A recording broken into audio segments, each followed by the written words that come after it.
ছেলের জন্মদিন উদযাপন করতে একটি ব্যস্ত পাবলিক সড়ক অবরোধ করে আতশবাজি ফোটাতে দেখা যায় ব্যবসায়ী দীপক ইজারদারকে। এতে যান চলাচল বন্ধ হয়ে গেলে ক্ষুব্ধ হন সাধারণ পথচারী ও চালকরা। ভারতের সুরাটের ডুমাস এলাকা থেকে ছড়িয়ে পড়া ভিডিওটি সামাজিক যোগাযোগ মাধ্যমে ব্যাপক বিতর্কের জন্ম দিয়েছে।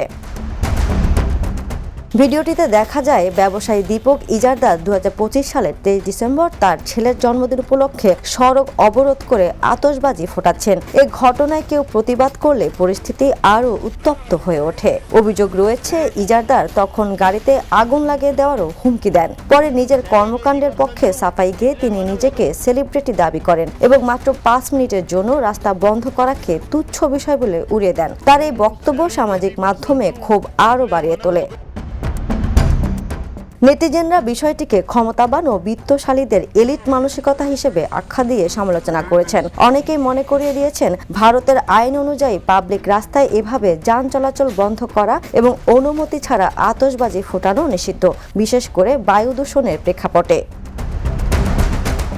ঘটনার পর ডুমাস থানার পুলিশ দীপক ইজারদারের বিরুদ্ধে ভারতীয় ন্যায় সহিংসতার 223 ধারায় জনশৃঙ্খলা ভঙ্গের অভিযোগে মামলা দায়ের করেছে। তবে সামাজিক মাধ্যমে অনেকেই প্রশ্ন তুলেছেন, আইন কি সবার জন্য সমানভাবে প্রয়োগ হবে নাকি প্রভাবশালীদের ক্ষেত্রে বরাবরের মতো শিথিলতা দেখানো হবে?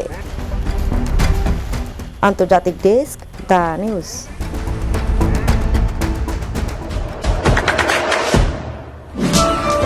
দেশে দেশে সবার সাথে দ্য নিউজ।